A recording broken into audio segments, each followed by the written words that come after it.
If you convert to Judaism and then later change your mind, are you still Jewish?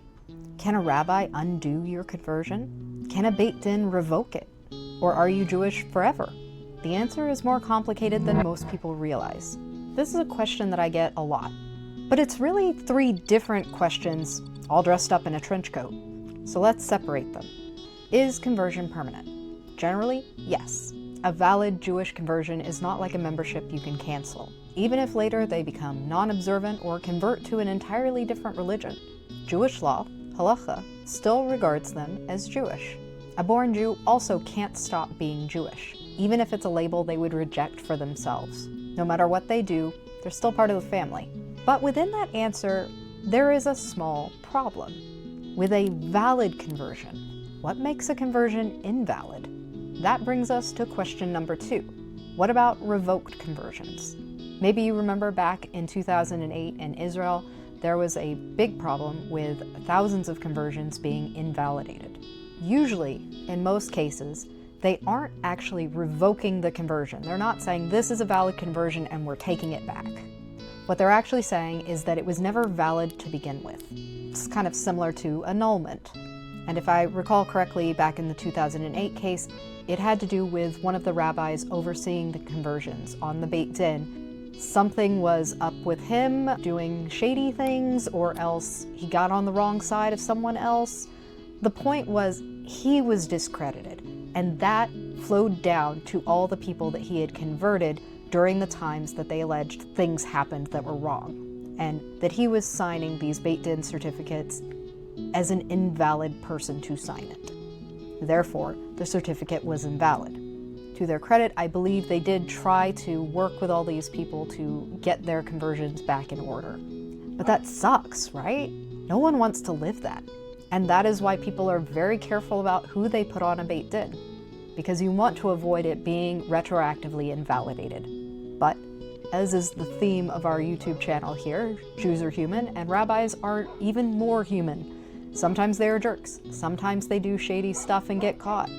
We cannot protect against every instance of that. It's an unfortunate flaw in the system that we have to do the best we can with it when it comes up. So as a convert, you live with some low-level knowledge that someone could come along and revoke your conversion or try to revoke your conversion because they have a beef with a rabbi on your beit din. Rabbis are not immune to rabbinic politics. There is sometimes some shady stuff that goes on between rabbis, and that's just what it eventually ends up in the newspapers. But be comforted that the odds are very, very far against this ever being an issue for you. Odds are good you will live your entire life with no one challenging your conversion. But do always remember it's possible, so that you aren't completely unmoored if it does happen to you. Because Judaism is made up of people. Now let's talk about when revocation is personal, when it is about you. If someone gets a bee in their bonnet about you and decides to challenge your conversion, they could say that you never truly accepted Judaism and the mitzvot as your denomination determines it. Or more commonly, that you hid facts that would have changed the outcome of it, that you lied about something. Let's be clear, most of the times people don't have a leg to stand on when they make these arguments. For instance, they might want to make the argument that you didn't disclose your neurodiversity or mental health challenges, or physical disabilities. That doesn't actually change the calculus of a conversion, but they can make the argument that it does, because just like in a secular court of law, people can sue over anything they want. The question is, does the judge let it move forward, or do they kick it out? The other most common place you'll see questioning whether information was revealed is if you're in a partnership with someone. You have a boyfriend, a girlfriend, and just because one rabbi invalidates your conversion, does that mean it's invalidated for everyone else? No.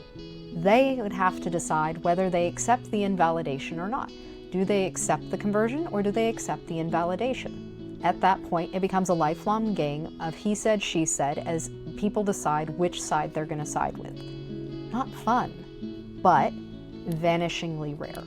I do not share these things to scare you, but to make sure that you understand all the options on the table. And quite frankly, so that you're not surprised when people do bad stuff in Judaism. One of the biggest causes of converts leaving Judaism is disillusionment. They put the Jewish people, and especially rabbis, up on a pedestal, and then they get disillusioned when the pedestal gets knocked down. Someone gets arrested.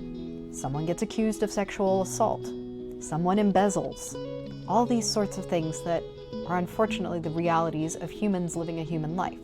People make bad choices, and some people are jerks. And that's true with Jews as with any other group. So I know that not everyone agrees with me sharing the dirty laundry here on the internet, but I think it's vitally important for people who are converting to not put people up on a pedestal in the first place. Judaism has amazing tools in the Torah and the mitzvot to help you be your best self and have the best relationship with Hashem. But the people are not perfect yet. I mean, have you read the Torah? The Jewish people see open miracles and then later whine about stuff. Like, not a lot's changed to this day. So there is kind of, for lack of a better term, a sliding scale of risk for whose conversion might be invalidated. Like I said, it's vanishingly small for the average person, not counting that one wild thing in 2008, but it's pretty much unheard of in the Reform world. It's pretty unheard of in the conservative world. It is almost entirely in the Orthodox world, and the chances get higher the more to the right you go. The more stringent groups are, the more they judge the groups that don't do it the same way they do. That's just humans being human again. But the Orthodox conversion world has put in a practice to try to stem these issues. And honestly, I don't really understand the point of it. There is sort of a probationary period after your Orthodox conversion in many courts nowadays. This happened to me. You have your conversion, but they hold on to your paperwork for a year before they will give you the paperwork that you can actually use to prove to people that you're Jewish. If in that year you need to prove your Jewish status for something, they will have to directly contact the beit for it. The idea is that by making sure that you're observant for a full year, they can be much more certain that no one's going to question your conversion. But that's a problem with the system, not with the converts. And it's the converts who are bearing the pain of that. And sure, their argument is, oh, it's not such a big deal. But if you didn't really have faith that this candidate was valid, why'd you approve him in the first place? Why are we giving in to the ridiculous games of power-hungry madmen who play games with people's lives? We need to do a better job of shutting down people who are acting ridiculously. But that is my soapbox. Obviously, I am not as learned as these rabbis. I assume they have good reason. But for me, on the outside looking in, I really hate it. And I really feel like we could do this in a better way without treating the converts like they're the enemy, that they need to be suspicious of them. It's not a nice feeling. You already feel like you are under a microscope the entire time when you're converting in an Orthodox setting.